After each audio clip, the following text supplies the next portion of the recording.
എല്ലാ കൂട്ടുകാർക്കും വീണ്ടും നമ്മുടെ ചാനലിലേക്ക് സ്വാഗതം. ഇന്ന് ഞാൻ ഉണ്ടാക്കാൻ പോകുന്നത് എൻ്റെ ഒരു ഫേവറേറ്റ് ഐറ്റമാണ് കേട്ടോ. അതായത് റവ റോസ്റ്റാണ് ഉണ്ടാക്കുന്നത്. റവ റോസ്റ്റ് എനിക്ക് ഒരുപാട് ഇഷ്ടമുള്ള ഒരു ഐറ്റം. അത് എപ്പോൾ കഴിക്കാനും ഇഷ്ടം, ഉച്ചയ്ക്കാണെങ്കിൽ പോലും കഴിക്കാനും ഇഷ്ടം. അത്രയും ഇഷ്ടമുള്ള ഒരു ഡിഷാണ് ഈ റവ റോസ്റ്റ്. അപ്പോൾ അത് കഴിക്കാൻ വേണ്ടി ഹോട്ടലുകളിൽ തപ്പിപ്പിടിച്ച് പോകുമായിരുന്നു. അത് ഉണ്ടാക്കാനാണെങ്കിലും കയ്യിൽ ഒതുങ്ങാണ്ടിരുന്ന ഒരു ഐറ്റമാണ്. ശരിക്കും അവർ ഇഷ്ടപ്പെട്ട ടേസ്റ്റ് നമുക്ക് ഹോട്ടലിലൊക്കെ കിട്ടുന്ന പോലെ ഒന്നും ട്രൈ ചെയ്തിട്ട് കിട്ടുന്നേ ഉണ്ടായിരുന്നില്ല കുറേ കാലം. പിന്നെയാണ് അത് ട്രൈ ചെയ്ത് നമ്മുടെ കൈക്ക് ഒതുങ്ങുന്ന ആ ഒരു ഇതിലേക്ക് എത്തിച്ചത്. എനിക്ക് തോന്നുന്നു മറ്റേത് ദോശ ഉണ്ടാക്കുന്നതിനേക്കാളും കുറച്ചും കൂടി ക്ഷമ വേണം ഈ റവ ദോശ ഉണ്ടാക്കാനെന്ന് തോന്നുന്നു. വേറെ ഏത് ദോശയാണെങ്കിലും ഇതിപ്പോൾ നെയ് റോസ്റ്റ് ആണെങ്കിൽ പോലും ഒന്ന് ഒഴിച്ച് കഴിയുമ്പോഴത്തേക്ക് അടിഭാഗം വിട്ടുപോരും. നമ്മൾ ഉലുവയൊക്കെ ചേർത്തിട്ടില്ല ഉണ്ടാക്കുന്നത്. പക്ഷേ ഈ റവയ്ക്കാണെങ്കിൽ നമ്മൾ ഒന്നും ചേർക്കുന്നില്ല. അതുകൊണ്ട് തന്നെ റവയ്ക്കാണെങ്കിൽ നല്ല പശയുണ്ട്. അപ്പോൾ ഇതിങ്ങനെ കോരി ഒഴിച്ച് കഴിയുമ്പോൾ കുറച്ച് നേരം വെയിറ്റ് ചെയ്യണം. അടിഭാഗം നന്നായിട്ട് ഫ്രൈ ആണ്, ഗോൾഡൻ കളറാണ്. അതിനുശേഷം മാത്രം നമുക്കത് മറിച്ചിടാൻ പറ്റുള്ളൂ. എന്തായാലും വെയിറ്റ് ചെയ്യണം. അങ്ങനെ മറിച്ചിടുന്ന സമയത്ത് മോൾ ഭാഗം പച്ചയാട്ടനെ ഇരിക്കും ചില സമയത്ത്, തിക്കായിട്ട് ഒഴിച്ചിട്ടുള്ളെങ്കിൽ. അപ്പോൾ അതൊക്കെ നിരത്തിയിട്ട് ലെവലായിട്ട് നല്ല ഫ്രൈ ആയിട്ടുള്ള റവ റോസ്റ്റ്, കറുമുറ ക്രിസ്പി ആയിട്ടുള്ള എന്നാൽ സോഫ്റ്റ് ആയിട്ടുള്ള റവ റോസ്റ്റ് ഉണ്ടാക്കാനുള്ള ഈസി മെത്തേഡാണ്. ട്രൈ ചെയ്ത് നോക്കുക, കമൻസൊക്കെ പറയാം. കാണാം വീഡിയോ.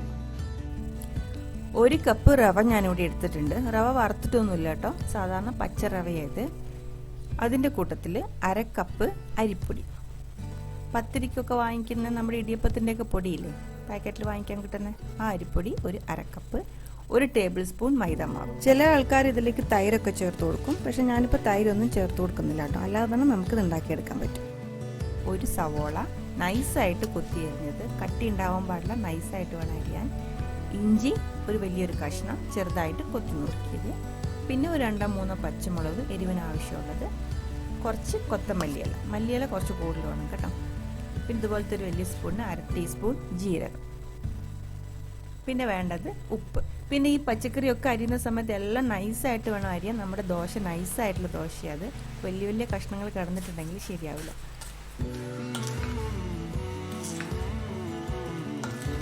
ഇതിൽ ചേർത്ത് കൊടുക്കുന്ന വെള്ളത്തിന് ഇങ്ങനെ കറക്റ്റ് അളവൊന്നും ഇല്ല കേട്ടോ. ഇത് ആദ്യം നമുക്ക് കുറച്ച് വെള്ളം ഒഴിച്ചു കൊടുക്കാം. വെള്ളം ഒഴിച്ചു കൊടുത്തിട്ട് ഇതൊന്ന് മിക്സ് ചെയ്യണം. ആദ്യം ഇപ്പം ഞാൻ 1 കപ്പ് വെള്ളം ഒഴിച്ചു കൊടുത്തിട്ടുണ്ട്. ഇതൊന്ന് നല്ലോണം മിക്സ് ചെയ്യണം. പക്ഷേ ഇപ്പോൾ കണ്ടോ, ഇപ്പോൾ ഇത് പോരാ. ഇനിയും 1 കപ്പ് വെള്ളം കൂടി ഞാൻ ഒഴിച്ചു കൊടുക്കുകയാണ്.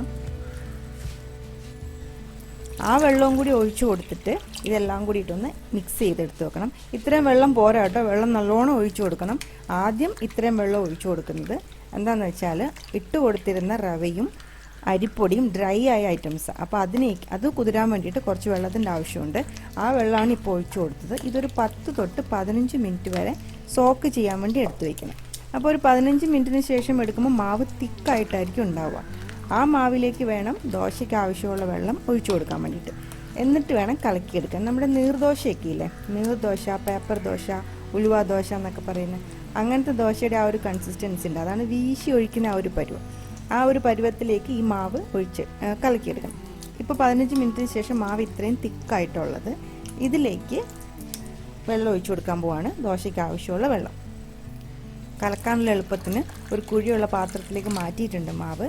അതിലേക്ക് ആവശ്യത്തിന് വെള്ളം ഒഴിച്ചു കൊടുക്കാം. വെള്ളത്തിൻ്റെ അളവ് കറക്റ്റ് പറയാൻ പറ്റില്ല. നിങ്ങൾ ഒഴിക്കുന്ന സമയത്ത് ആ ഒരു മാവിൻ്റെ ആ ഒരു കൺസിസ്റ്റൻസി നോക്കിയിട്ട് കുറേശ്ശെ ഒഴിച്ച് കലക്കിയെടുത്താൽ മതി കേട്ടോ.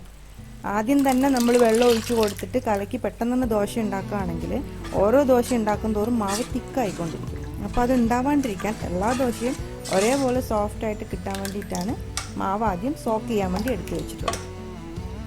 മാവ് ചൂടായ തവയിലേക്ക് ഒഴിക്കാൻ വേണ്ടി ഒരു എളുപ്പവഴി പറഞ്ഞുതരാം. ഈവനായിട്ട് ഒരേപോലെ കിട്ടാൻ വേണ്ടി ഇതേപോലെ ഒരു വക്കുള്ള ഒരു സ്റ്റീലിൻ്റെ ഗ്ലാസ് എടുക്കുക. അതിലേക്ക് ദോശയ്ക്ക് ആവശ്യമുള്ള മാവ് നിറച്ചൊഴിക്കണ്ട കേട്ടോ, ഒരു ദോശയ്ക്ക് ആവശ്യമുള്ള മാവ് മാത്രം ഒഴിച്ചാൽ മതി. മുരുവെള്ളം പോലെ ഉണ്ടല്ലോ കാണാൻ. എന്നിട്ട് നല്ലോണം ചൂടായ തവയിലേക്ക് ഈ ഗ്ലാസ്സിലുള്ള മാവ് കലക്കി കലക്കിയിട്ട് ഈവനായിട്ട് ഒരേപോലെ സ്പ്രെഡ് ചെയ്ത് കൊടുക്കണം. ഈ തവിയിലൊക്കെ കുറേശ്ശെ കോരിയിട്ട് വീശി ഒഴിക്കുമ്പോഴത്തേക്ക് മാവ് പല വഴിക്ക് പോവും.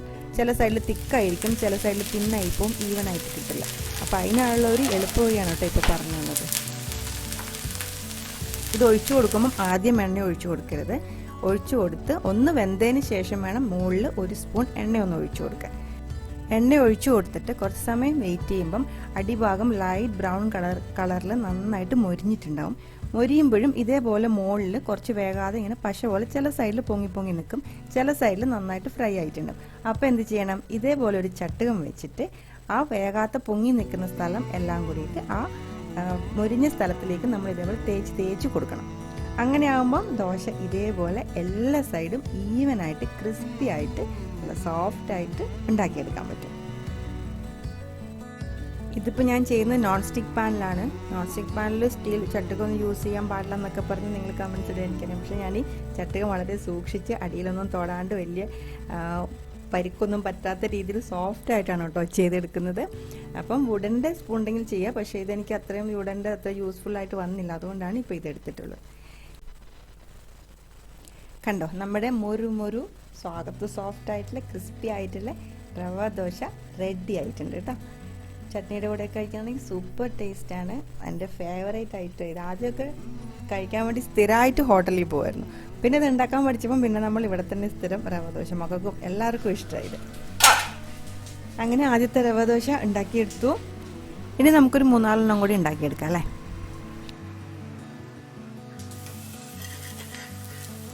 അങ്ങനെ രണ്ടാമത്തെ റവ ദോശയും റെഡിയാക്കി. രണ്ടാമത്തെ റവ ദോശ ഞാൻ ചെയ്തിട്ടുണ്ട് കല്ലിലാണ് കേട്ടോ. ഇത് നോൺ സ്റ്റിക്ക് പാനല്ല, ഇത് ഇരുമ്പിൻ്റെ കല്ലിലാണ് ചെയ്തിട്ടുള്ളത്. ഇതിൽ ചെയ്യുമ്പോഴത്തെ പ്രശ്നം എന്താണെന്ന് വെച്ചാൽ, ഇരുമ്പിൻ്റെ കല്ലിലാണെങ്കിലും നോൺ സ്റ്റിക്ക് പാൻ പിന്നെ കുറച്ചും കൂടി ചൂടാവും പെട്ടെന്ന്. ഇരുമ്പിൻ്റെ കല്ലിലാണെങ്കിലും നമുക്ക് നടുക്ക് മാത്രം ചൂട് നിൽക്കും, ചുറ്റും ഒരേപോലെ ചൂടാവില്ല. നോൺ സ്റ്റിക്ക് പാനിനും ആ പ്രശ്നമുണ്ട്. ഇപ്പോൾ ഹോട്ടലിലൊക്കെ ആണെങ്കിൽ വലിയ കല്ല് അവർ യൂസ് ചെയ്യുന്നത്, അതിൻ്റെ എല്ലാ സൈഡിലും തീ ഒരേപോലെ ആയിരിക്കും. അതാണ് അവർക്ക് ദോശ അത്രയും ക്രിസ്പി ആയിട്ടും ഒരേ ഈവൺ ആയിട്ടും കിട്ടുന്നത്. നമുക്കത് വീട്ടിൽ ചെയ്യുമ്പോൾ അതിൻ്റേതായ ബുദ്ധിമുട്ടുണ്ട്. അപ്പോൾ അതിന് എന്താ ചെയ്യേണ്ടതെന്ന് വെച്ചാൽ, കല്ല് ആദ്യം നന്നായിട്ട് ചൂടാക്കണം. നമുക്ക് ഇത്രയും അടിയിൽ മാത്രമല്ല ആ സ്റ്റൗവിൻ്റെ തീ കിട്ടുള്ളൂ. അതുകൊണ്ട് ചുറ്റും ആ കല്ലോ അല്ലെങ്കിൽ തവയോ മാറ്റി വെച്ചിട്ട് എല്ലാ സൈഡും ഒരേപോലെ നന്നായിട്ട് ചൂടായതിന് ശേഷം വേണം മാവ് ഒഴിച്ചു കൊടുക്കാൻ. അതൊന്ന് ശ്രദ്ധിച്ചാൽ മതി, വേറെ ഇതിനകത്തൊന്നും ശ്രദ്ധിക്കാനില്ല കാര്യമായിട്ട്. പിന്നെ മുകളിൽ ഈവനായിട്ടൊന്ന് നന്നായിട്ട് തേച്ച് പിടിപ്പിച്ച് കൊടുക്കുക. ചില ഹോട്ടലുകളിലൊക്കെ അതിങ്ങനെ തൂത്തെടുത്ത് കോരി കളയുന്നതാണ്. അപ്പോൾ നമുക്ക് ഹോട്ടലിലൊക്കെ പോകുമ്പോൾ അത്രയും കുറച്ച് നമുക്ക് കഴിക്കാൻ കിട്ടുള്ളൂ, അതുകൊണ്ട് വേറെ ബെനിഫിറ്റ് ഒന്നുമില്ല. അപ്പോൾ അതിന് പകരം നമുക്ക് എല്ലാം ഈവനായിട്ട് തേച്ച് കൊടുത്തിട്ട് നൈസായിട്ടുള്ള സൂപ്പർ പെർഫെക്റ്റ് റവ ദോശ ഉണ്ടാക്കിയെടുക്കാൻ പറ്റും. ഇങ്ങനെയൊന്ന് ചെയ്തു നോക്കോട്ടോ, നിങ്ങൾക്ക് തീർച്ചയായിട്ടും ഈ റെസിപ്പി ഇഷ്ടമാവും. അപ്പോൾ എന്തായാലും ട്രൈ ചെയ്ത് നോക്കണം കേട്ടോ. ട്രൈ ചെയ്ത് നോക്കിയതിന് ശേഷം നിങ്ങളുടെ കമൻസ് ഒക്കെ പറയണം. ഫ്രണ്ട്സിനൊക്കെ ഷെയർ ചെയ്ത് കൊടുക്കുക. ഇഷ്ടപ്പെട്ടിട്ടുണ്ടെങ്കിൽ സപ്പോർട്ട് ചെയ്യുക. അപ്പം നമുക്ക് ഉടനെ തന്നെ വേറൊരു അടിപൊളി റെസിപ്പി ആയിട്ട് കാണാം. Till then take care, by.